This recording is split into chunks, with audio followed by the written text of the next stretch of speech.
And now, you're tuned in to RBLR, the home of Tampa Bay's RBLR Sports. Welcome into RBLR Bucs here on RBLR Sports. My name is Musab, and I am nothing but grateful, but also super excited to have you join us for another episode. Already halfway through June, summer is basically here, and it's nothing but sunny days. I can't believe it. Give or take, I would say, 5,090,000 seconds, 84,000 minutes, 1,416 hours, 59 days till the start of some Tampa Bay football. Well, before I start bouncing off the walls out of excitement, can't go any deeper into this episode without my two awesome co-hosts on the SSRBLR. To my right, kicking back in his Bucco Brew snapback and a pina colada, enjoying the breeze. Santiago, my man, what's going on? What's up, Musab? What's up, Carter? What's up, RBLR Nation?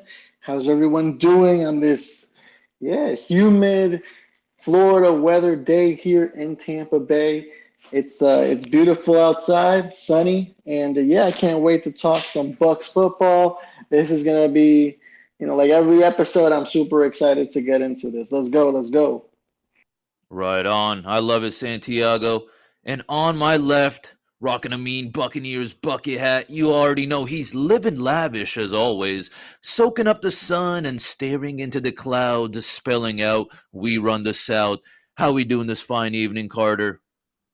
Well, living lavish, just ready to talk some Bucs football for sure. It's a bit of a lull in the off season. I mean, I'm just really gearing up for the preseason, but let's get to it, brother. I'm excited. Hell yeah. Well, gents, I'm right there with you. All this soaking up the sun and pina colada talk got me thinking, I think I need me a vacation, but that's another story. And before we discuss further, listeners, let's just keep this short and sweet. If you've been loving us, or maybe this is your first time and we've got you interested, if you could do us a favor, and however you're listening to this, whether it be on YouTube, Spotify, Apple Podcast, there's probably a follow button down there, a like button, a subscribe button, and it would seriously mean a lot to us here at RBLR. But hey, a little friendly reminder, we are on social media platforms at RBLR Sports. All right. Well, in regards to kind of, the updates or any kind of big news or any relevant news, honestly, guys, the only thing that kind of came to my head was I was kind of waiting on, or I'm always curious to see how these rankings work or whatever. So CBS just came off, fresh off the press by Pete Prisco from CBS. He came out with the top 100 rankings, and I'm going to list out, where our guys rank. And then, I want to know, what are your thoughts? By all means, we can kind of, I can, drop in some names as to, do you think these guys are ahead of our guys or not? So let's just get right into it. Brady was 6th overall. Worfs was 32nd. Winfield at 49. Godwin at 62. Evans at 73. At 87, Levante David. And a few honorable mentions on that website by CBS, which was Shaq Mason, Vita Vea, and Devon White. All right, well, I'm just curious to see, where's y'all's heads at with this, which is the first one, Tom Brady at 6th. I don't know, obviously if anyone is going to be ahead of him, it's probably like, they got Rodgers, Mahomes, Josh Allen. So, I don't know. Is he number 6, Carter? Yeah, I feel like number 6 is a pretty perfect place to put him. Like you mentioned, behind Rodgers, Allen, Mahomes. Understandable. Those guys are in a very elite class, and that elite class includes Tom Brady. And Tom Brady, it's nothing disrespectful or anything. He probably rounds that group out because those are some really talented guys. It's you'd really be hard pressed to find yourself not contending for a Super Bowl with any of those guys at the helm with your team. Regardless of who's around him. So it's just it's. Number 6 perfect spot for Tom Brady. He's it's Tom Brady. He's number 1 all time, but he's not a young buck anymore. He's not who he used to be. But how about is that what you think it is, Carter? Do you just think that just because he's just not that young buck no more? Obviously, he's aging, and obviously, like 6 is amazing. So do you think they just put him on there just because it's like, well, he's balling out, but anything can happen with age and all that. And, at one point, he may just hit that kind of semi-soft brick wall or whatever and, slowly kind of go down. It's natural. Do you think that's why? Yeah, I mean, it's definitely rankings for 2022. So I'm guessing that this guy kind of tried to make it a projection of what he thinks that these guys are going to perform at next year. And it's hard to bet against, Mahomes, Rodgers, and Allen.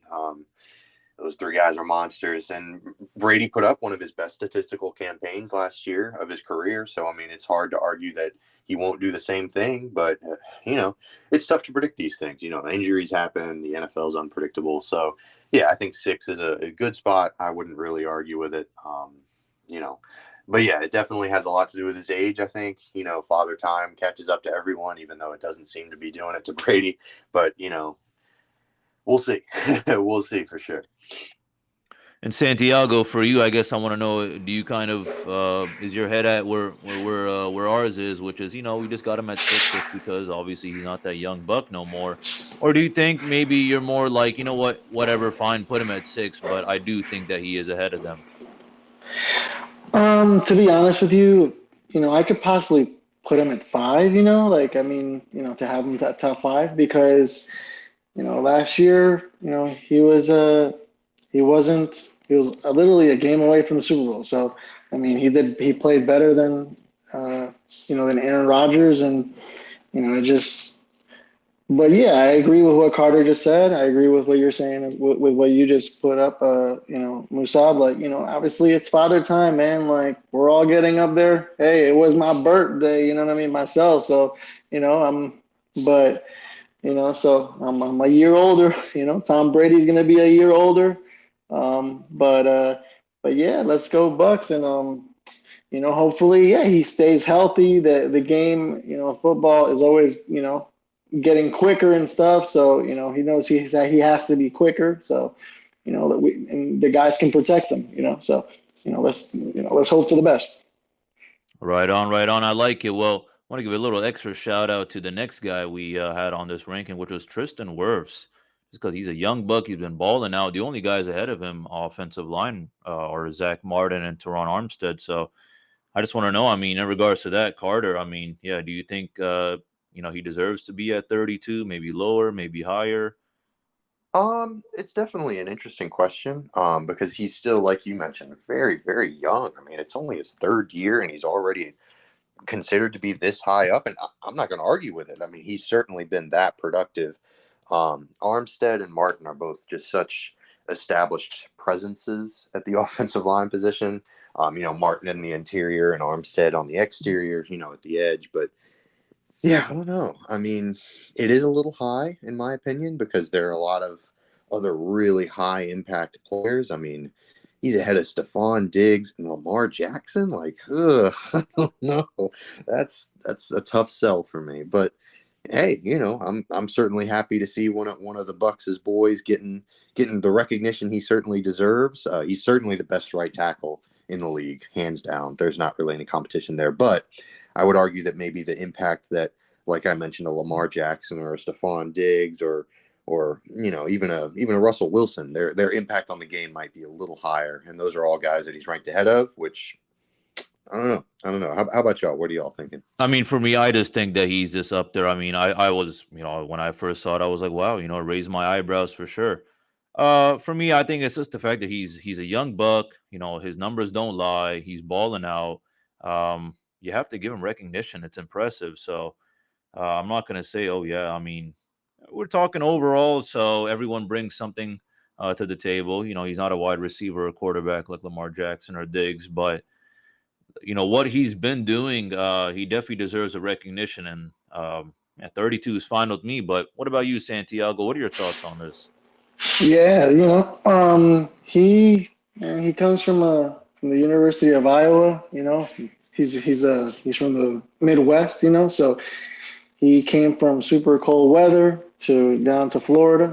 And there's humidity and stuff. So he's adapting pretty well. He already won a Super Bowl with the Bucs. And he was we drafted him. And so I'm really happy that he's up there. Yeah, he's young, he's fresh, man. He's he's got a career ahead of him. He's already got a Super Bowl early in his career, and he's gonna be one of those players that possibly we're trying to fight for a Super Bowl this year, and he can have his second Super Bowl ring. At such a young age, and and he can have a long career in this league. So let's hope he can stay healthy and stuff, and and then keep doing what he's doing.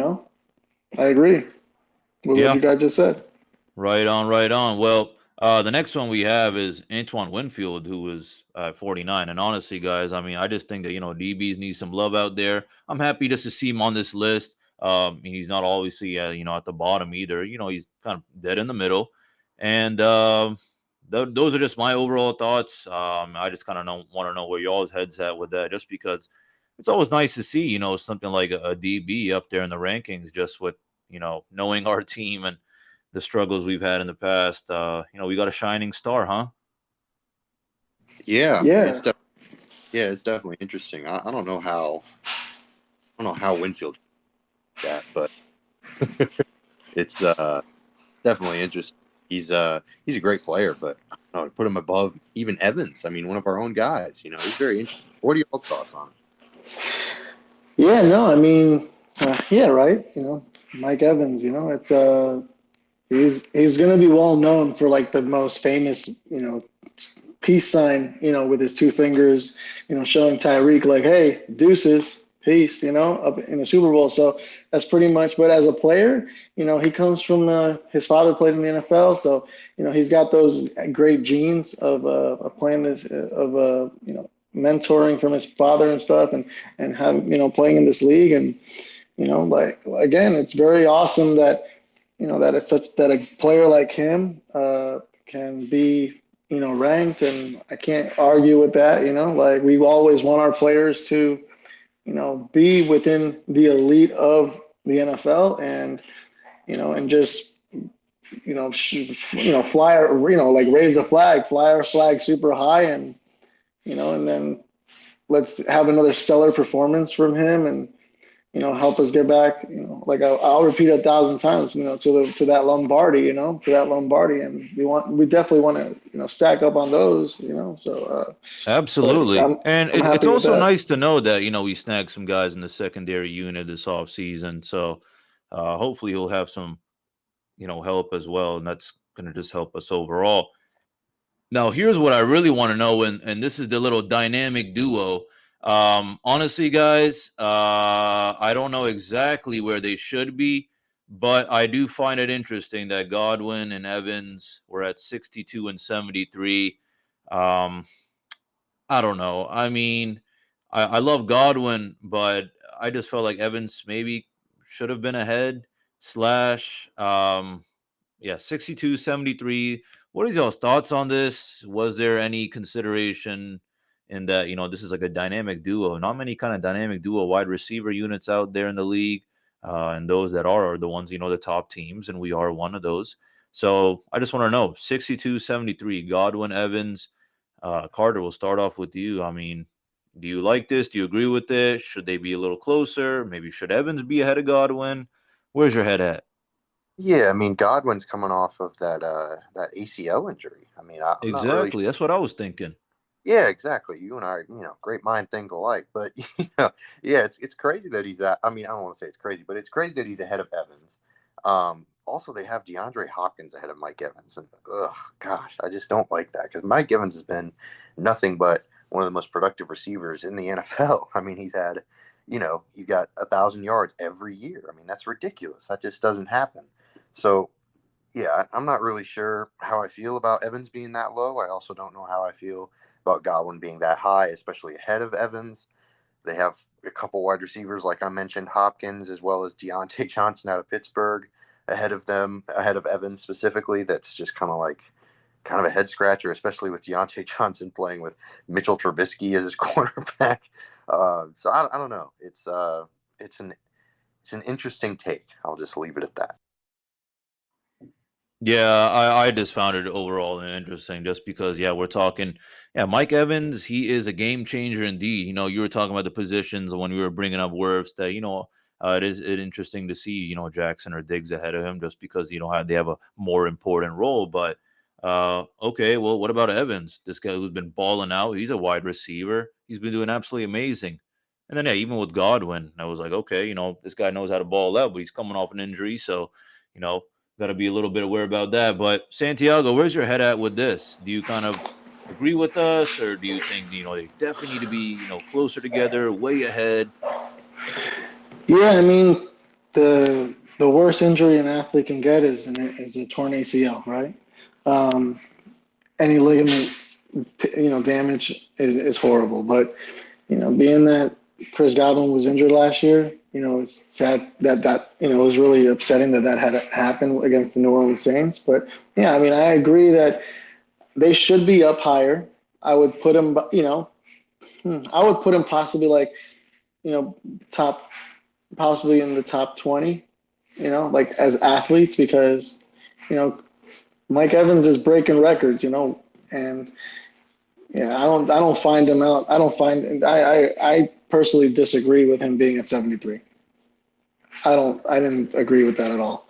And then Chris Yeah. Godwin, okay, maybe not 63, maybe 50, maybe 45 possibly, because of the tear. If he wouldn't have had that ACL injury, he would have been, we would have been winning Super Bowls, the Super Bowl last year for sure. I agree. Right on. All right. I Mm-hmm. like that optimism, but I don't know if I really want to push him at 30. I mean, that's, a lot of ballers out there in the league and of all positions as well.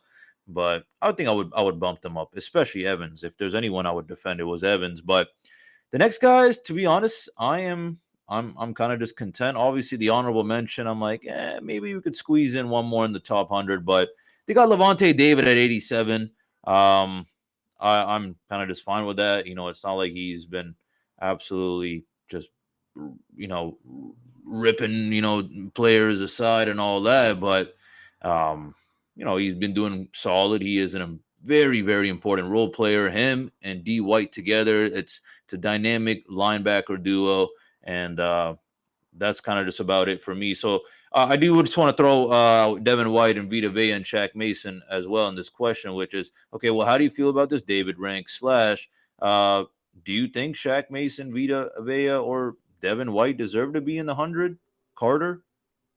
Yeah, I'm going to start with the most glaring omission I think that this list has, which is that Vita Vea is not in the top 100. It's just kind of shocking to me. I don't know. Vita Vea is I think Vita Vea is one of the most important players on the Bucs defense. I mean, he's a monster. He's super athletic. He plugs holes.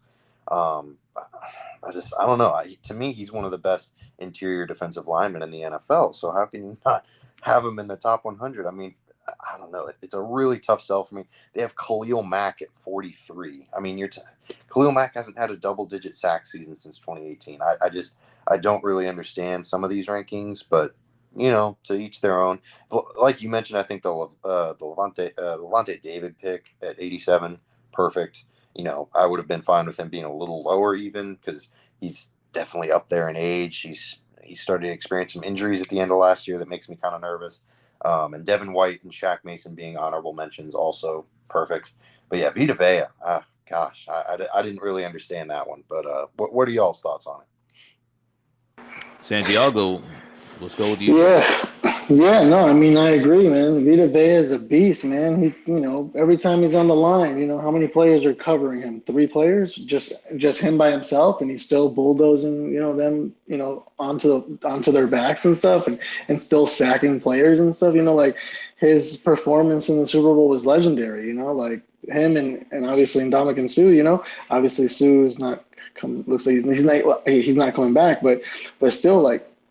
And Vita Vea, man, he had a broken leg that year, and he came back and with his superhuman like form, like his muscle mass and everything like that, like he is a beast. I would definitely put him in the top 50, probably like let's say top 70, I don't know, I honestly think we're agreeing. We're not sure what they're using, what algorithm, what statistic ranking they're using to like Khalil Mack. He hasn't, he was big when he started in the NFL. Like he kind of like was traded to different teams and hasn't really done anything. So, but But yeah, so in general, that our players are getting recognized is important.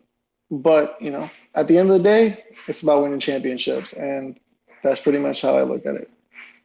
Absolutely. Yeah, you know what? With all these platforms or whatever, everyone has their own reasons as to where they put everyone.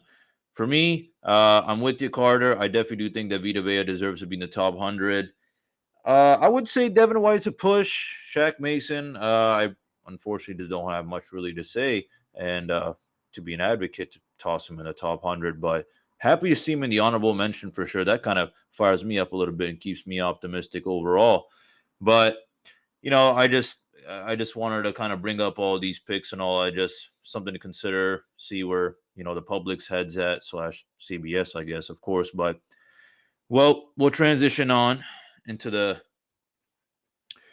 potential future top 100. Now, obviously, some of these guys I've already mentioned, of course, but who knows? Maybe these guys hit the top 100 next year when we're talking about it. So, all right. Well, let's get right into it.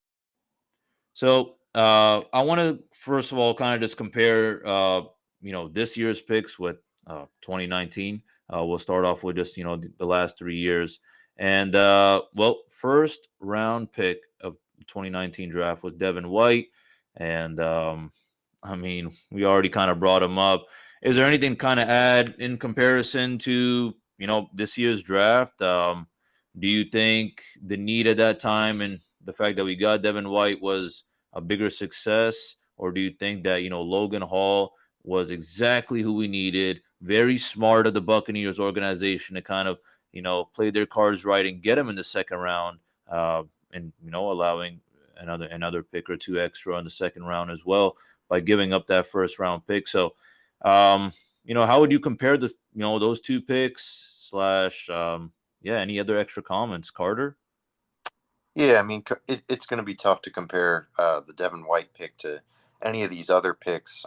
Really, Devon White or Tristan Worfs, just because they were certainly higher.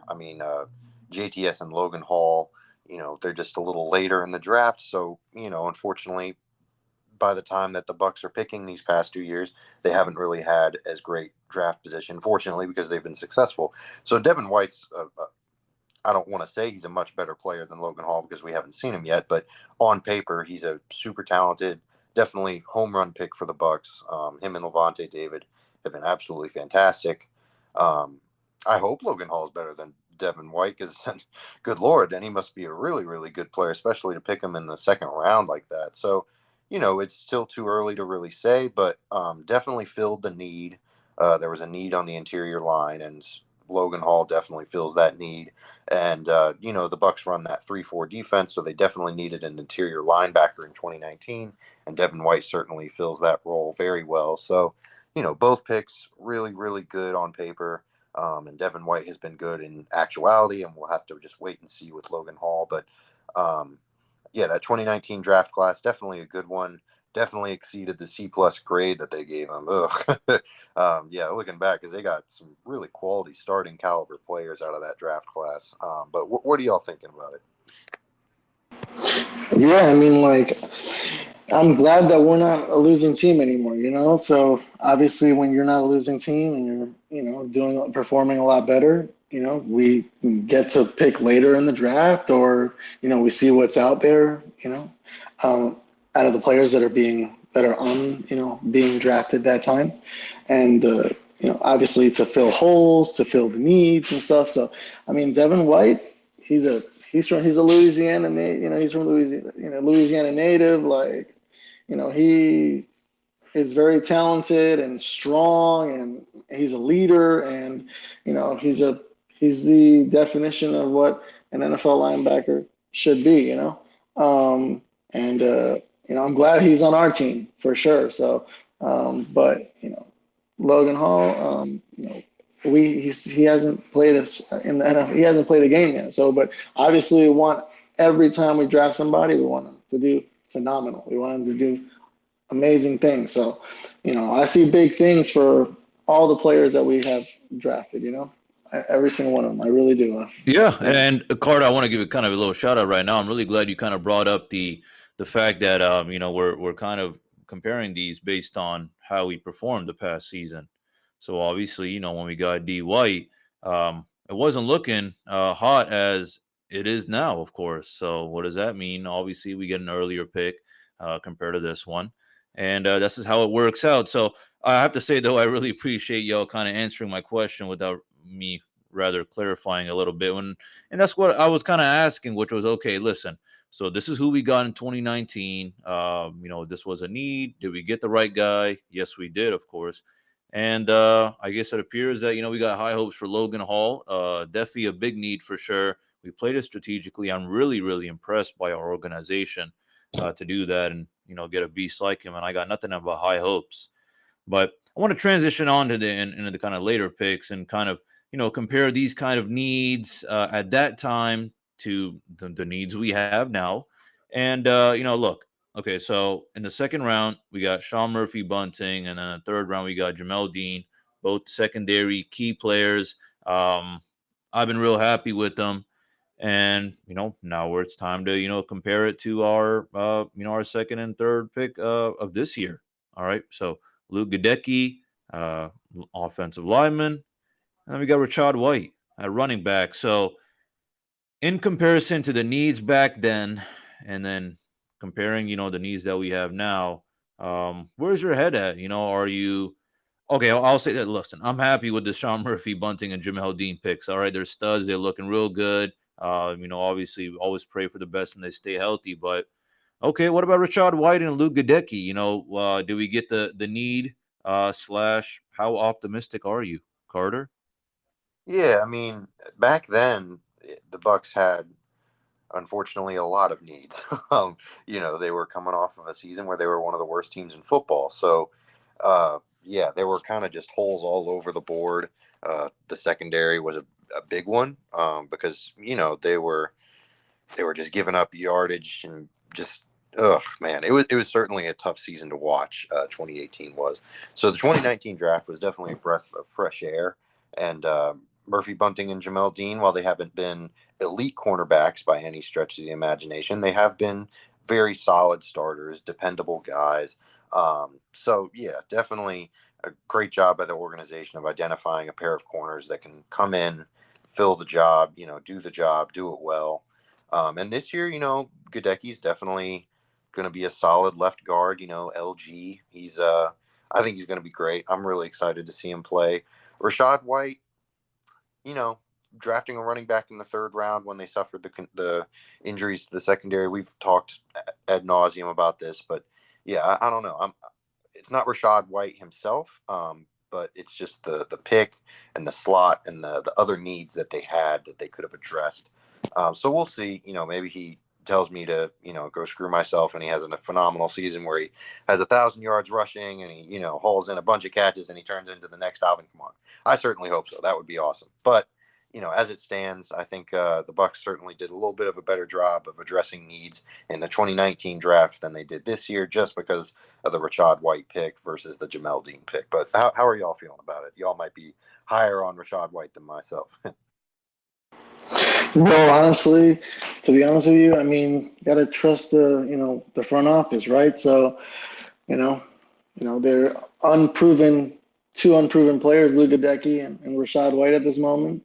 Let's hope that this year they can, put a big, in their first season, of course. I'm not going to go super high, but, I want them to do well. I want them to perform well, So, because they're going to have bumps on the road, and hopefully, they can learn from those bumps, quick. So Sean Murphy Bunting, Jamel Dean, they're proven cornerbacks, and, I couldn't, that they helped us somehow, go to our, win, Super Bowl. So, let's hope this class that we have can gel together somehow and be up to par with what the offense and defense and Tom Brady and the whole organization is looking for.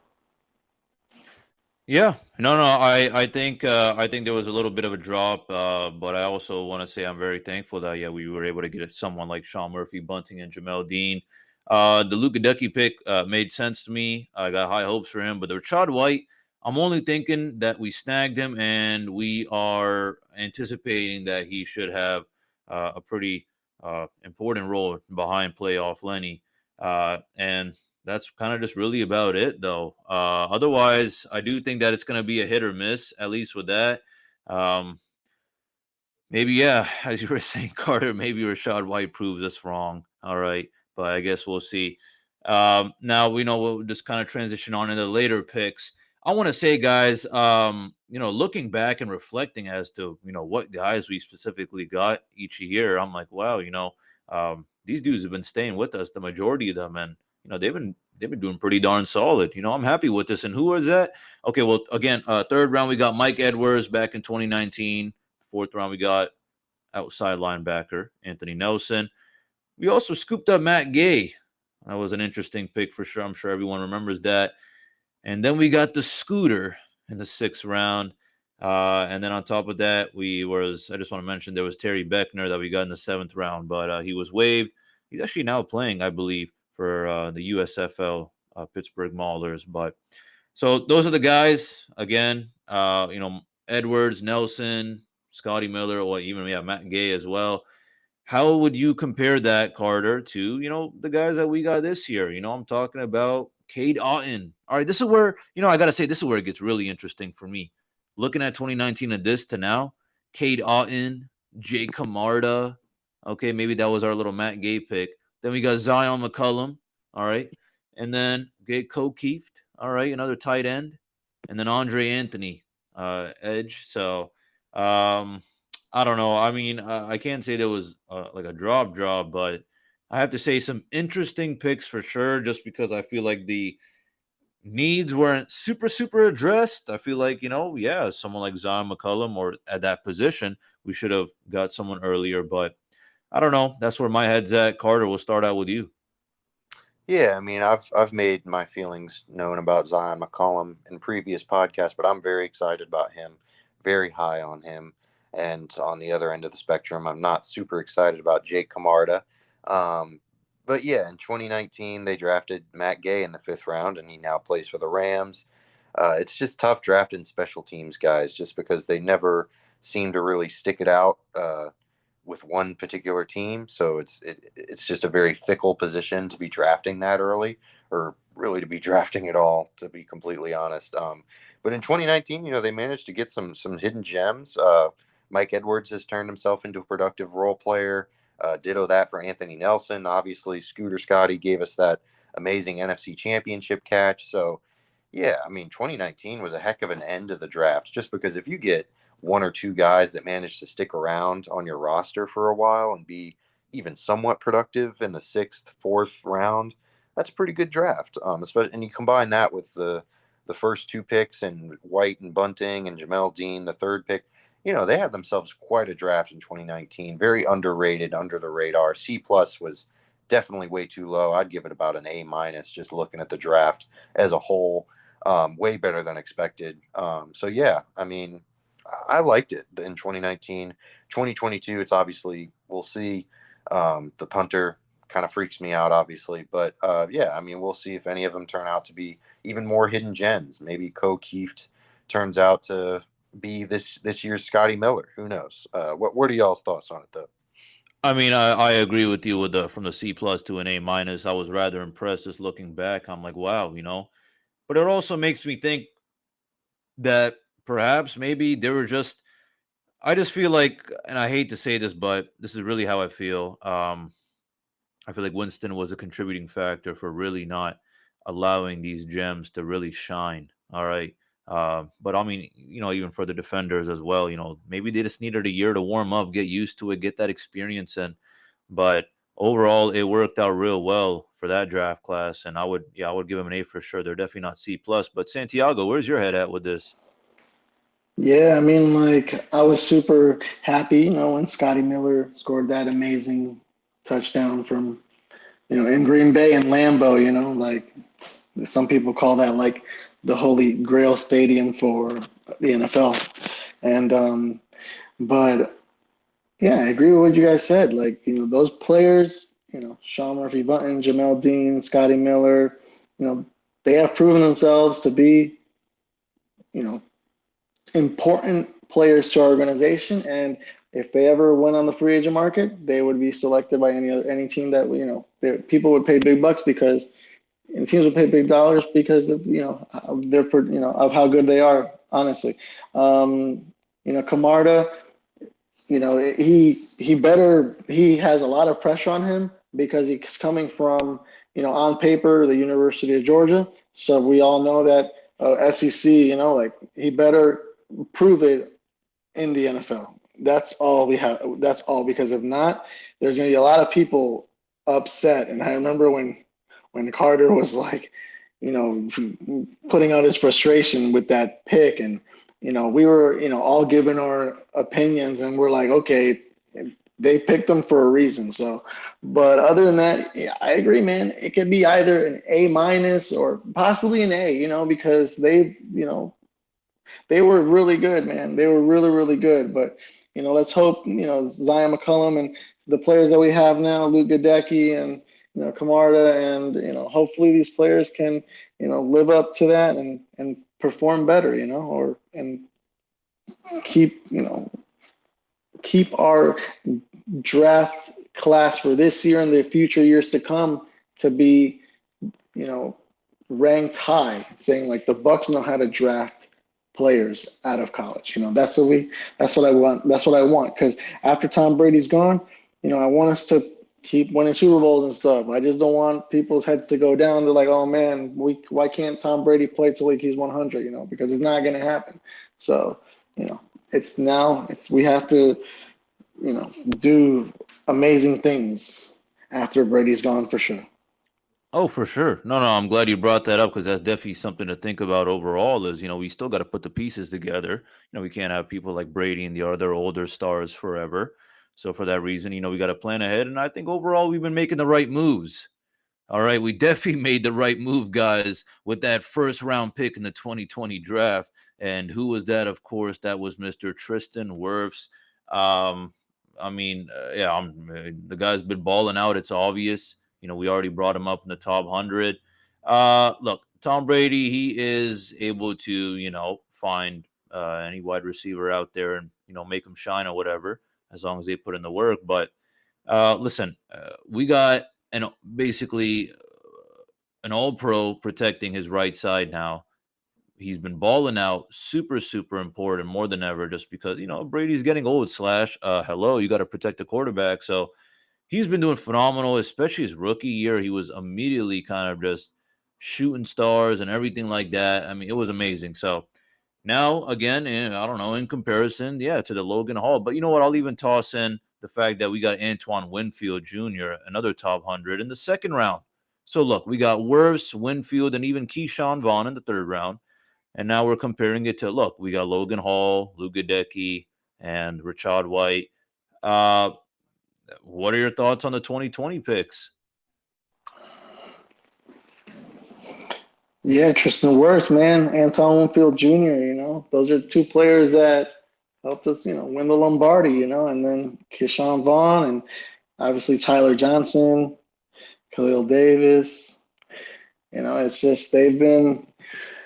Some players are with us still right now to this day. Some players are not. So but I was super happy with when we with the what has been right now the contributing factor of Tristan Wirfs and Antoine Winfield Jr. So it's I'm stoked. What do you think, Carter? What do you think? Yeah, I mean it's tough to look at a draft class like that where you get two high impact players like that in the first two rounds and not just think, wow, they absolutely hit this out of the park. I mean, Tristan Wirfs was like an all-pro right tackle as soon as he stepped onto the field. I mean, it's kind of ridiculous. And they had I believe he was a 13th pick. So I mean, it's a relatively high pick, but still, I mean, I think he was the fourth offensive tackle drafted in that class. It was Thomas and Becton went, and I feel like I'm forgetting somebody in between there. But regardless, I mean, to get a guy like Tristan Wirfs at that position, yeah, it's remarkable. It's remarkable. And then Keyshawn Vaughn, I mean, kind of a mixed bag. He's kind of one of those guys that's kind of suffered, unfortunately, because of Leonard Fournette's success. Leonard Fournette has been so good in a Bucs uniform that it has kind of made Keyshawn Vaughn, I don't want to say obsolete or useless, because he certainly serves a purpose, but he just hasn't really gotten the opportunity. And ditto that for Tyler Johnson. I mean, they have Evans and Godwin, and they had Antonio Brown for a little bit. Scotty Miller's been, a decent fill-in kind of guy. So yeah, it's a really good draft class overall. They gave it a B, and I have to give it an A. I mean, I think it was better than the 2019 class, which is saying a lot, because the 2019 class was a solid, dependable class. But this is definitely a very high-end class, very top-heavy class for the Bucs, because as they get towards the bottom, I mean, all due respect, Khalil Davis and Chappelle Russell, they're not with it's kind of tough to make the team as a 6th or 7th round pick, and they showed that. But yeah, that top of the draft class, whew, man, they did not miss. So yeah, really impressive compared to this year's. I mean, it's definitely going to be interesting to see. It's tough to compare right now since they haven't played, but yeah, I mean, both draft classes were able to address big needs, and yeah, 2020 was definitely an amazing run for the front office and the Bucs. Hell yeah. Well, I'm glad you kind of, now that I'm thinking about it, look, we got our need, which was Tristan Worfs. He balled out. And again, another need was, a key secondary unit, safety. We got Antoine Winfield, and, he's been balling out, of course. All right. So again, on the other hand, it's like for me, okay, well, we needed someone like Logan Hall. Great. All right. Well, we also needed a key offensive lineman. Boom. Okay, Lou Gadecki, we got high hopes for you. But then, guys, I think it may be the battle of the running backs now. Don't y'all think? I don't know. It's Keyshawn Vaughn versus Rashad White, kind of for that role. What kind of role are these guys going to have? So that's the one I'm kind of looking forward to is, okay, well, this is who we got in the past, and, he's got some NFL experience. Now, this is who we got now. And, let's just see how it kind of works out. So, for me, it was kind of, again, I've been nothing impressed at this 2019 and 2020 draft class. But again, yeah, look, you brought up Tyler Johnson, Carter, and then, even like Khalil Davis and Chappelle Russell, and then Raymond Calais. The only one I can even bring up is Tyler Johnson. Khalil Davis didn't get really much action. But again, as you mentioned, once you're kind of hitting that 5th, 6th, 7th round, there's only so much or you can expect or whatever. But hey, big shout out to Tyler Johnson. He came through big time in the past. Got mixed feelings as to what I was or should have expected this past season. But hey, let's see what goes on now. We got a big wide receiver core, and yeah, that's kind of really about it. So, guys, on the other hand, for these kind of we'll even throw in 4th round just because we got a pick on there as well. Well, we got 2. These 4th round picks like K. Dotton, Jay Camarda, okay, Zion McCollum, Kokeef, Andre Anthony, even from LSU in the 7th round. Do any of these guys really kind of say, okay, I really got high hopes for him? Just because, I don't know, compared to 2020, only Tyler Johnson stood out. So you got a standout player? Yeah, definitely Zion McCollum right off the bat. I think he's going to be a big contributor, not only this year but for years to come, because they unfortunately can't keep Jamel Dean and Sean Murphy-Bunting. I feel like at least one of them is going to hit the road for free agency because they're both quality corners, and they're going to get paid, and deservedly so. And with the Bucs cap situation, they've got to make some difficult decisions. And I think Zion McCollum is going to make those difficult decisions a little bit easier.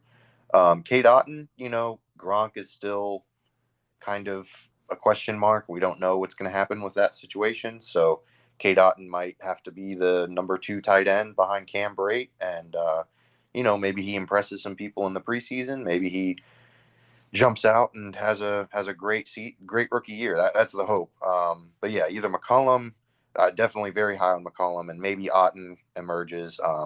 The other guys, I'm not really sold on. Andre Anthony, it's tough to be a 7th round pick and really make a big impact or really even latch on to a team. So, yeah, we'll see. But McCollum's definitely my pick. How about y'all? How do y'all feel about this year's draft class? Yeah, Santiago, where's your head at with this?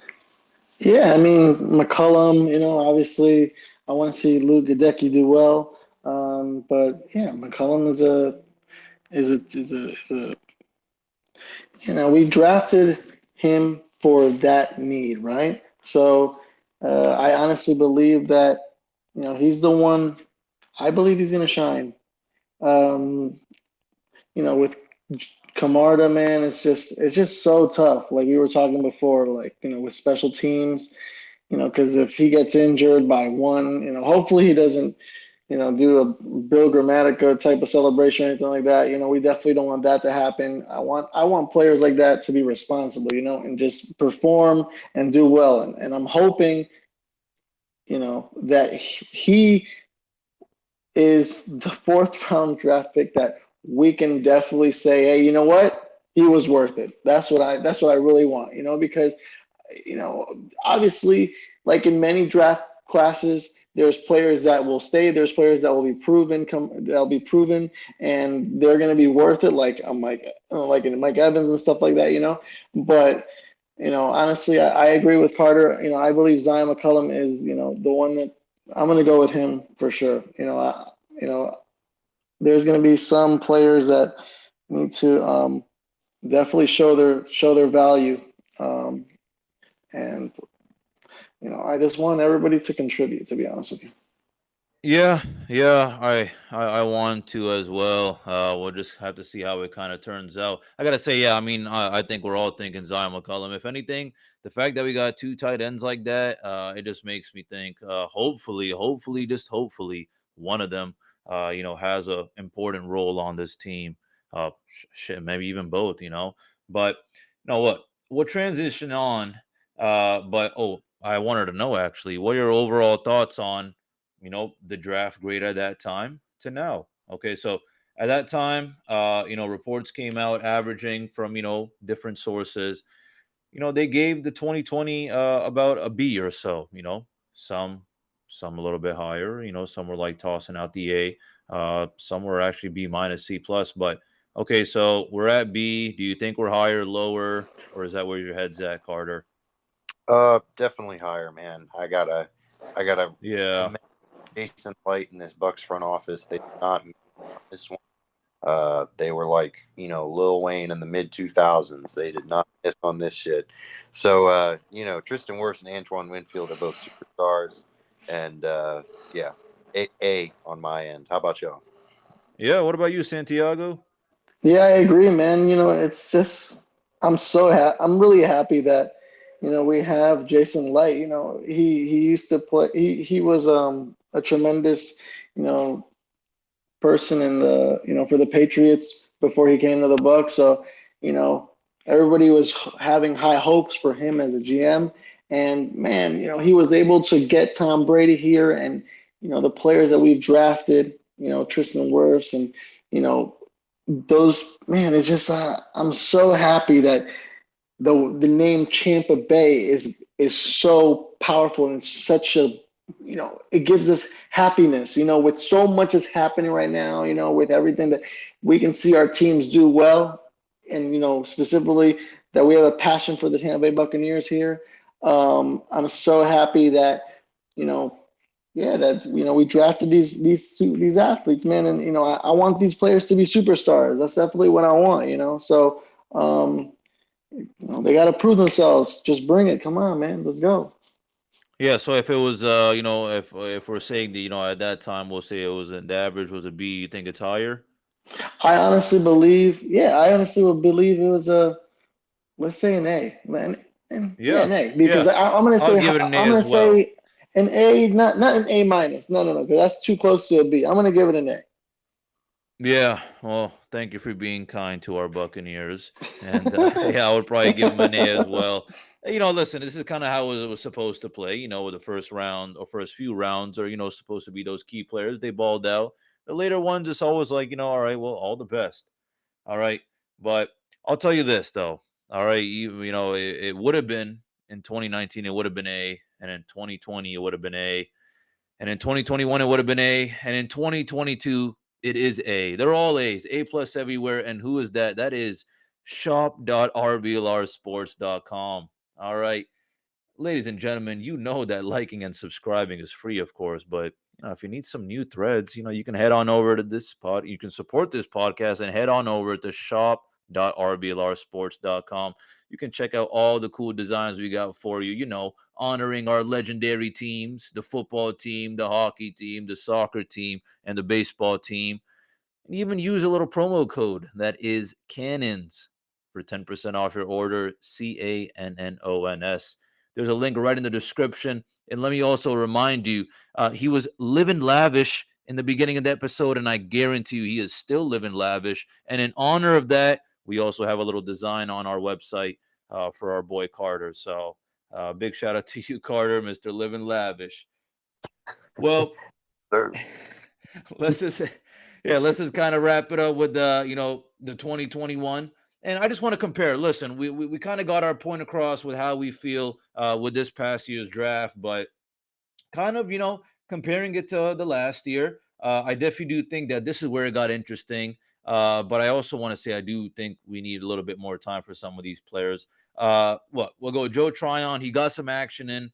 I think he's been doing pretty solid. Okay. On the other hand, round 2, Kyle Trask. Haven't seen any action. Okay. And then round 3, Robert Hainsey. I don't know, a little bit of action, but we need to see more. We need to see maybe more. Only so much more I can really say about that. And then I just want to toss in Jalen Darden in there as well, just for kind of the 4 kind of expected relevant players, the ones that listen, we needed someone like Joe Tryon.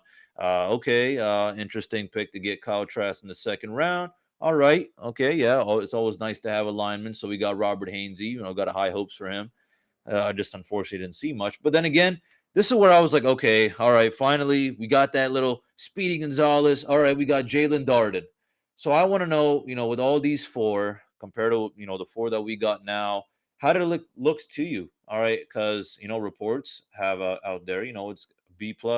So, with these kind of 4 main ones, we'll always toss in KJ Britt and Chris Wilcox and Grant Stewart if you all want to. But at least for me, it's kind of those main 4. How do you kind of feel about it? Is it different now? Do you still feel like a B+? Do you think compared to 2021 we've done a drop, or it's been kind of the same or better? Carter? Yeah, I mean, it's an expected drop because they had to deal with worse picks. They won the Super Bowl, so they had the last pick of every round. So yeah, I mean, it's still way too early to tell. A lot of these guys haven't really been playing as much. Jalen Darden's been a bit of a disappointment. He hasn't really worked out as well. But yeah, I'd say it's still very much too early to tell. A lot of these guys still need some more time to pan out. But for now, I'd probably say a B, maybe a little bit lower than what they graded it out as. Just because, coming off a Super Bowl, drafting a quarterback in the second round is a bit questionable in my opinion, especially a guy that's he's just not going to see any playing time in the foreseeable future until Brady retires. It was an interesting sacrifice. For sure. Absolutely. Yeah. But what are y'all thinking? I'm definitely a little bit harsh on the Trask pick, but maybe y'all are a little bit lighter on it. I'm B as well, Carter. But Santiago, what about you, man? Yeah, I'm not going to go, I mean, we haven't seen anything from Kyle Trask, so, I mean, I can't. Yeah. It's tough, but, I'll put a B as well. I'm going the same across the board with you guys. It's not. I think it's just too early, guys. Don't y'all think? Yeah, I mean, it's just he has to. The expectations. I mean, I don't know. I mean, I would like to see him play maybe a preseason, like to see what he does.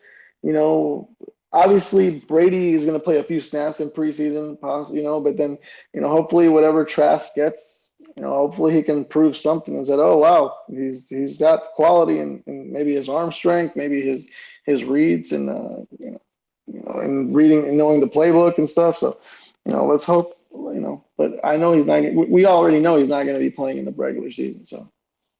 Right. Yeah, I just think it's too early in the fact that I was mentioning it, Carter. We sacrificed that second round pick.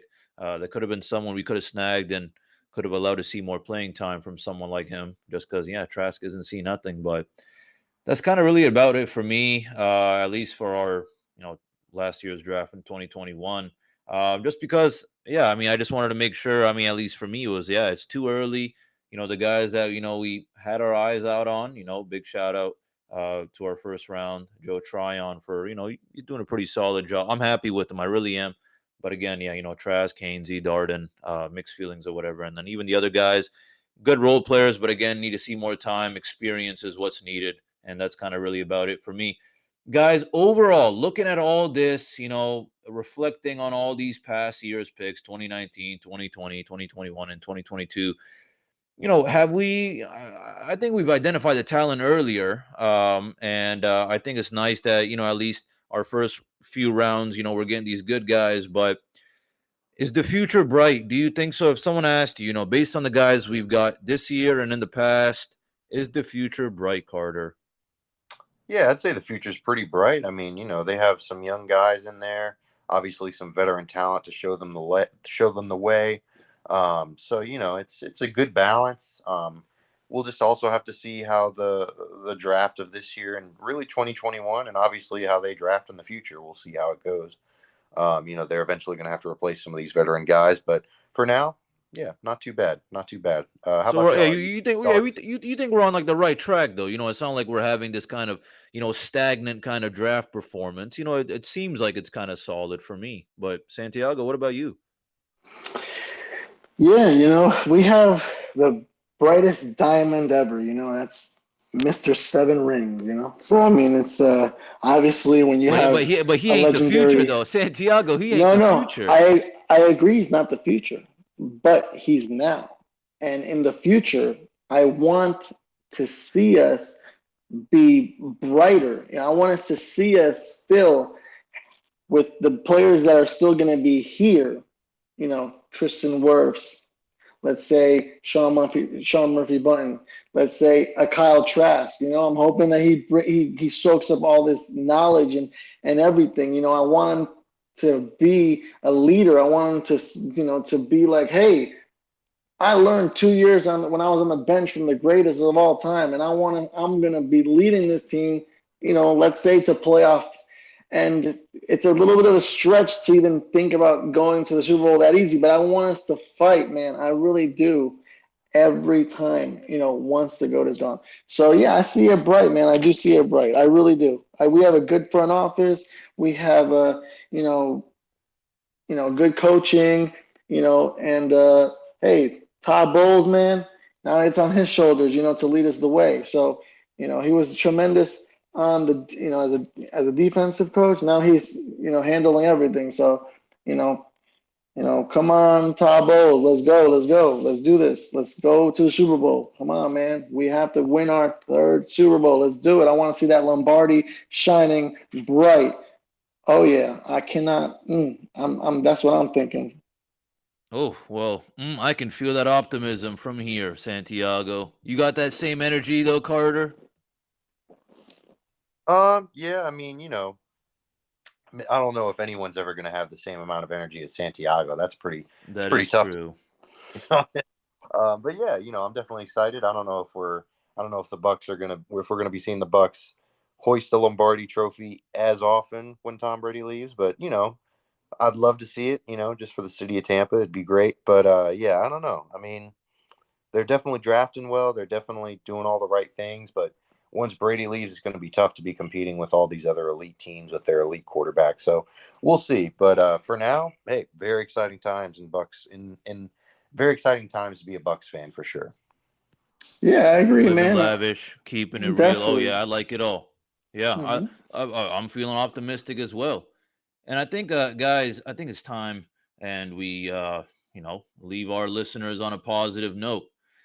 Before I get you all hyped up again, listeners, we can't possibly end this episode without making sure we thank you all for listening. If you enjoyed this episode and you'd like to help support the podcast, please do share it with others. Post it about it on social media and leave a rating and review. And you best believe you can catch all the latest on Instagram, Twitter, or even on Facebook at RBLR Sports. Any final words, Santiago, Carter? Nah, Yeah, brother, I'm ready to close it out. How about you, Santiago? You always got something. Yeah, I always got something. I just want to say this, that, just here in Tampa Bay, the teams, everyone, man, all of our teams are doing such an amazing job and bringing happiness to us and winning games. And if we can get to the big dance, obviously, like the Bucs have done previously and winning the Super Bowl, we're undefeated in the 2 Super Bowls that we've won. And give a shout out to our Bolts out there, our Tampa Bay Lightning who won the Stanley Cup. I know that we have a different podcast, another team podcast, that the Lightning show, that do that. But when we see like the word dynasty come around, it's not really that much. We haven't heard of that much or ever here in Tampa Bay. So I'm super happy that we are performing that. If the Bucs can do something, maybe that can start something, or maybe a conversation of, hey, or can they be a dynasty? Can they do something to make it brighter here in this area? So yeah, man, I'm super, super happy, man, that let's go Bucs, let's go Team Tampa Bay, let's do this. Absolutely. I mean, Tampa Bay sports overall have been doing hot, and I'm just excited. Straight up, that's really how it is. Well, hey, you made it to the end, and we appreciate that. So show some love, and don't forget to like and subscribe to our podcast as well, listeners. We're on Spotify, Apple, and Google Podcasts. You don't have those? That's okay. We forgive you. We're on iHeartRadio, YouTube, and other major podcast platforms. So many people doubted us last year and many years before, but here we are. Some ugly losses in the past, some heartbreaking plays, but here we are. It's been a long time since January 23rd, our final game of the 2022 postseason, and we have seen quite a roller coaster of events so far. But here we are. We have fallen down many times, but we've got back up many more. Here we are in June, fired up and ready for a special season. We are still standing because we are Tampa Bay, baby.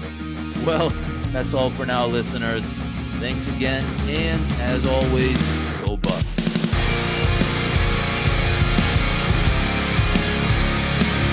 Thank you for tuning into this presentation by RBLR Sports. On your way out of the stadium, please remember to like and subscribe.